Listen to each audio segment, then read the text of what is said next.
All right, this is lesson 7 in the Eschatology course for the spring semester of 2023. And we're looking at the prophecy that will occur in the middle of the Tribulation Period, the Gog and Magog invasion. It demonstrates God's wrath upon the world at that time. Remember, the rapture occurs. The next great prophetic event to occur would be the rapture. And then the 7-year tribulation period would begin. The tribulation period we can look at and see it's kind of divided into 2 different time periods. The first 3.5 years and the last 3.5 years.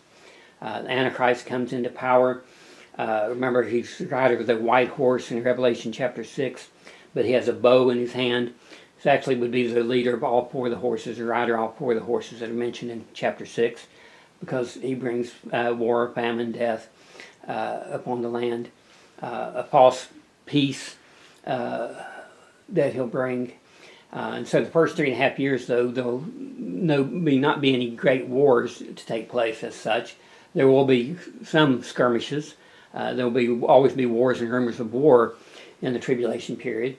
And there'll be earthquakes and quite a lot of events, geographical events that will take place with flooding and tsunamis, earthquakes, hail. It's just going to be a very horrible time. But most of the worst of the tribulation begins in the middle and continues throughout the end. This Gog and Magog war, as I've mentioned, what sets it off, if you remember last time we talked about the false prophet, the second leader of the tribulation period under the hand of the Antichrist, being the great leader. And he'll have this false prophet that will unite all the world's religions together. And so you have Islam, all name the religion, it'll be a part of it, because with every religion there's going to be lost people in it. And so when the rapture occurs, even so-called Christian churches, many of them will be still full the next week, because they don't believe that Jesus is truly the Messiah. They say they worship him, but they're not really worshiping him. They're worshiping their own lifestyle, what they can get out of it. And even in some good Bible-believing churches, the sad thing is that there's going to be people left behind. Now, the great thing is that they can still get saved. I know a lot of preachers believe that if you've ever heard the gospel and the rapture occurs, then you can't get saved. And you can't find that in the Bible. There's no passages in the Bible that allude to that. The closest, or the one that people will use, is in Thessalonians, and it talks about God will send them strong delusion that they may believe a lie. But that is true today. That is true was true in the Old Testament. And when we look at Pharaoh, Pharaoh hardened his heart against God, and so then God hardened Pharaoh's heart. In the church age, when the book of Romans talks about those who refuse to accept Christ, that God will turn them over to a reprobate mind. In the tribulation period, God will send them strong delusions that may believe a lie. So it's true for every generation. If a person wants to reject God, they can reject. However, it doesn't mean that they can't get saved. There are people who get saved late in life, but they had a hard heart their whole life, and it turned against God, had nothing to do with him. And then later on, because of some significant event in their life, such as cancer or loss of a loved one maybe, they get to thinking about their own mortality and realize that, wait a minute, I do need God in my life. And so there's no doubt that people get saved in the tribulation period. There's no doubt that from every nation, every kindred, and every tongue, people will get saved. Imagine if you're witnessing someone, and as you witness them, you give them the plan of salvation, and they now realize what the plan of salvation is. And before they can make a commitment, the rapture occurs. Now they're stuck. They're going to go to hell because you witnessed to them right before the rapture. Obviously, that's not the way that God works. God is a God of compassion. Why even bother with the tribulation period if people can't get saved? Why even bother with those that were in the church age? Might as well wipe them out now, because they're going to hell. There's nothing that that's going to change that. And that's, again, not the way that God works.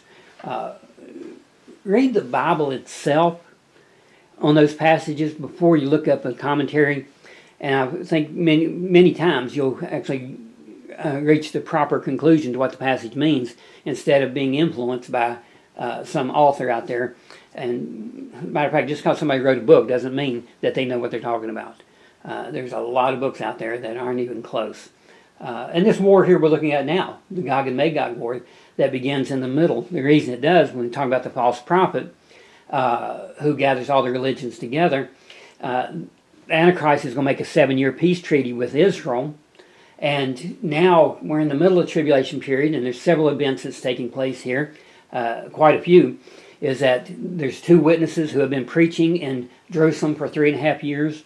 The 144,000 are witnessing throughout the rest of the world, leading people to the Lord. And now the Antichrist makes his way into Israel, into Jerusalem. The 2 witnesses that had been preaching, nobody could lay a hand on them, nobody could touch them or stop them in any way whatsoever. But now they're able to be put to death, and I think under the command of the Antichrist, that they're put to death, and they will lie in the streets of Jerusalem for 3.5 days. And the whole world will watch, and I know a lot of people think that this could not have happened until the day and time we live in, because now is the only time in history that from all over the world everybody could watch.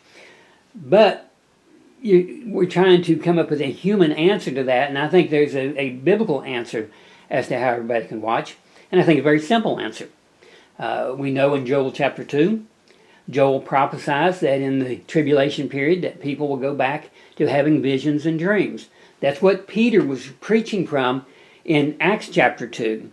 And the reason Peter was preaching from in Acts chapter 2, I believe, that he was following what he believed of the Bible. He knew about the prophecy of Daniel. He knew about that it talked about the coming Messiah. He knew that when the Messiah came that he would die. And then what was believed was that the next event to take place after the death of the Messiah was the tribulation period. Because that's all the prophecy God had given to that point. Now, what they failed to see, then God hid from them, and the book of Ephesians talks about the church as a mystery, which was something hidden in the Old Testament, so they knew nothing about the church. And then it was finally revealed in what we call the New Testament church age, explicitly in Colossians and Ephesians, how that the church was a mystery.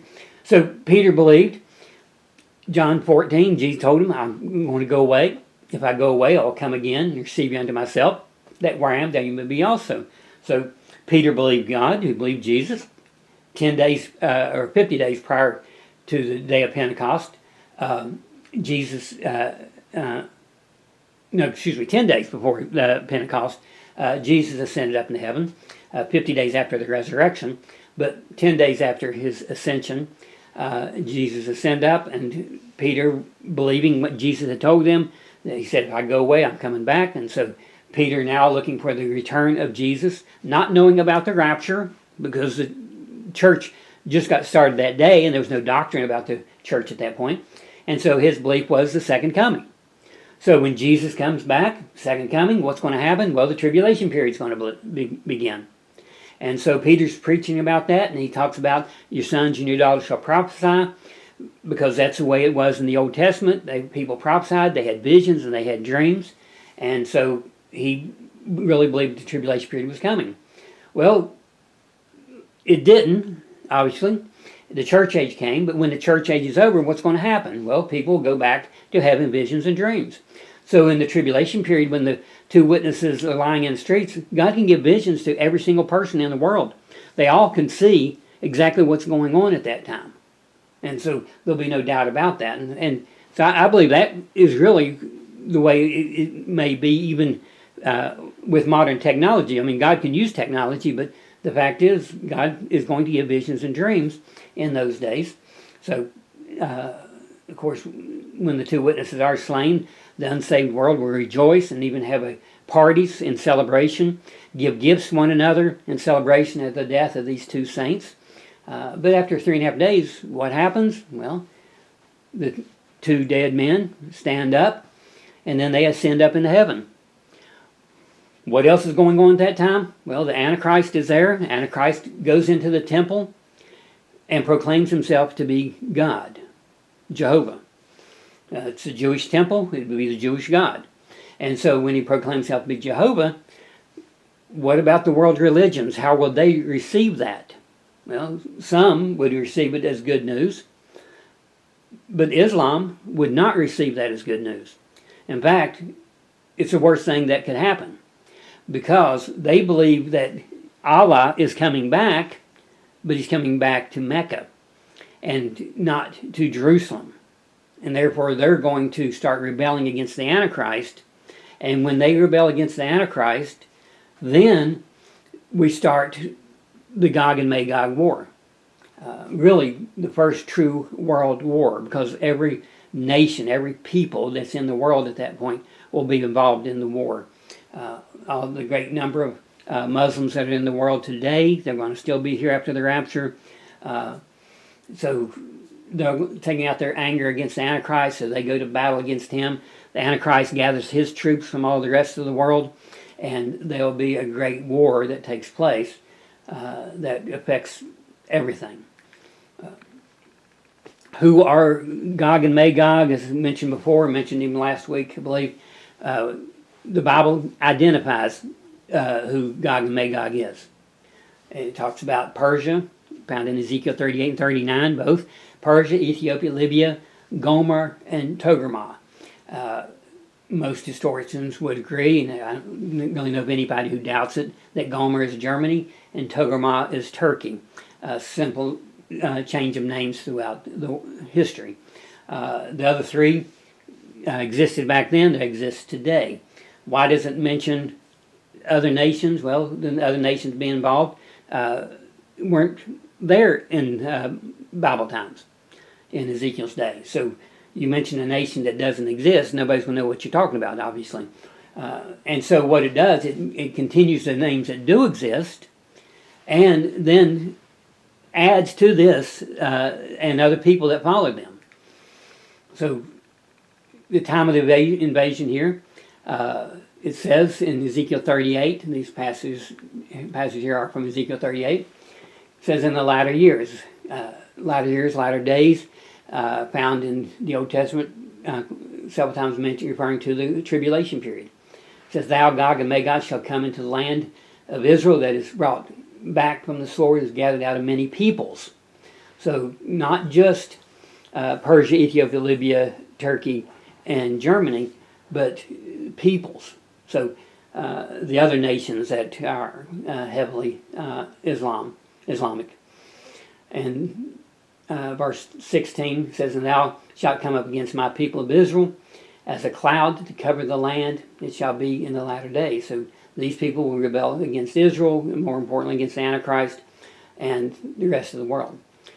38 verse 11 says, And thou shalt say, I will go up to the land of unwalled cities. I will go into them that are at rest, that dwell safely, all of them dwelling without walls and having neither bars nor gates. Remember the tribulation period, the peace treaty's been signed in Israel, 7-year peace treaty. And so they don't need to have a fortress around them. But once that peace treaty is broken in the middle of the tribulation period, then trouble comes. It goes on to say, to take a spoil and to take a prey, to turn thine hand upon the desolate places that are now inhabited, upon the people that are gathered out of the nations which have gotten cattle and goods that dwell in the midst of the land. Then those who invade, destruction of the invaders here, a mighty earthquake. It says, For in my jealousy and in the fire of my wrath have I spoken. Surely in that day shall be a great shaking in the land of Israel. So as the fishes of the sea and the fowls of the heaven and beasts of the field and all creeping things that creep upon the earth, and all the men that upon the face of the earth shall shake at my presence. And the mountains shall be thrown down, and the steep places shall fall, and every wall shall fall to the ground. And so God participates in this war. He doesn't leave it just up to man. God shakes the whole earth, as we'll see a lot of the other events that are going to occur that's mentioned in the book of Revelation.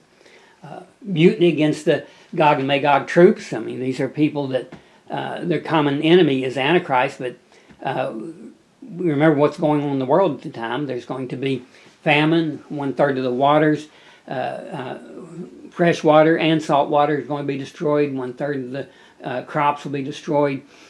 So food will be at a premium, and people will start starving at that point. They'll have to fight, but they won't have enough food. Food will have to be rationed, and the only way to buy food would get it from the hands of the Antichrist. So people have to have a mark, and if you don't have a mark, you can't buy or sell, and so many people will starve to death. Even those who have the mark, I'm sure many will starve to death because of the great famine. And what happens? Well, people are very selfish, and they start killing each other for whatever they can get. Whether it be on the same side of the army or not, they will start turning against one another. There'll be floods, great hailstones, fire and brimstone, says in Ezekiel 38:22, and I will plead against him with pestilence and with blood, and I'll rain upon him and upon his bands and upon the many people that are with him, and overflowing rain and great hailstones, fire and brimstone. And the final results of this invasion, and this is remember, 3.5 year invasion. It says 5/6, or 83%, approximately 83% of the Muslim soldiers will die. And Ezekiel 39 says, and I will turn thee back and leave but the 6th part of thee. And I'll cause thee to come up from the north parts, and will bring thee upon the mountains of Israel. I know some theologians in the past have looked at that phrase, north parts, meaning that this is Russia. And it does not. Will there be participants from Russia? Yeah, because there's Muslims living in Russia. But it doesn't mean that will be the only nation that is involved in this. I mean, very clearly, no doubt in my mind, and it should not be in anybody's mind, that the nations identified are the nations that it will be. And as well as inhabitants of other lands. The results of this death for these 3.5 years, it's not all in one day, so over a period of time, what's going to happen? Well, there's about a horrific feast. It says, thou shalt fall upon the mountains of Israel, thou and all thy bands and the people that is with thee. I will give thee unto the ravenous birds of every sort, and to the beasts of the field to be devoured. You shall eat the flesh of the mighty, and drink the blood of the princes of the earth, of rams, of lambs, and of goats, of bullocks, all of them fatlings of Bashan.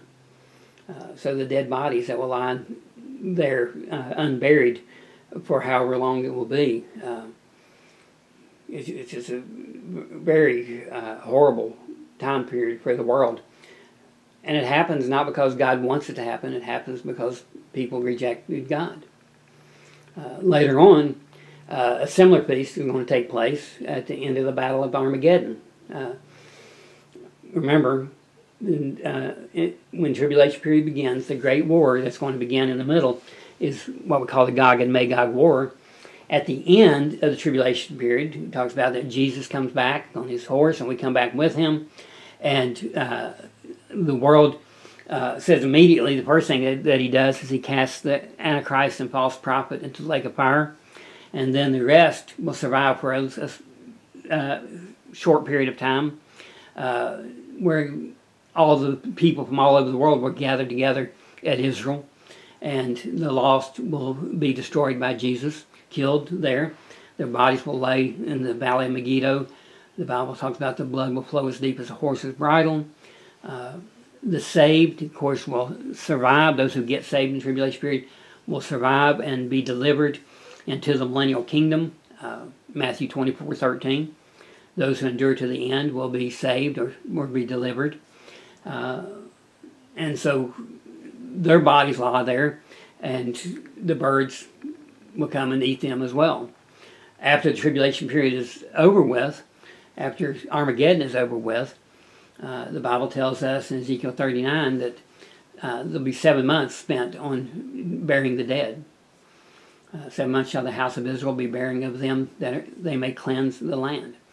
And so, very, just a horrible sights to see. but so many dead that it takes 7 months. The land of Israel, once the millennial kingdom will begin, is divided and increased. The land, it will go from the Great Sea there, and all the way to the right would be unto the Persian Gulf. Iraq and Iran, or Persia, were part of Israel at that time, all the way down to Egypt, northward to the very north up to where Syria would be, what we call the Fertile Crescent, or what's known as the Fertile Crescent, will all be a part of Israel. And then each tribe will be divided into, their boundaries will be a lot different than they were historically. You see the lines on the chart that go across, and hopefully on the video you can see the different names there. It's not so important that you see them, just understand what's going on there. Is that the tribe of Dan here goes all the way across, Asher all the way across, Naphtali all the way across, and Manasseh all the way across. And so each tribe will go all the way from the west to the east, and just straight across there. And of course, Judah being in the middle will be where Jerusalem's at. Benjamin right below that. And so the boundaries change quite a bit there. And then 7 years at the end of the tribulation period, 7 years into the millennial kingdom, will be spent in destroying the weapons of war. They that dwell in the cities of Israel shall go forth and shall set on fire and burn the weapons, both the shields and the bucklers, the bows and the arrows, and the handstaves and the spears, and they shall burn them with fire 7 years. So, again, destroying, of course, the weapons that I mentioned here were historic weapons, but we know there'll be other weapons, obviously, from nuclear weapons to whatever it might be, and they'll have to be taken care of. All right, that's it for today, and again, I hope each one of the students is praying for Priscilla Parker, student on the Monday morning classes. Her husband, Willie, is having a lot of health issues right now, just a very, very tough time for them. Been going on for a few weeks. I pray that you would ask that you continue to pray for them, that Willie will recover quickly. Suffered a fall, a couple other things that was going on even before that. And so pray for them, pray for one another, and we will continue classes again next week. Thank you.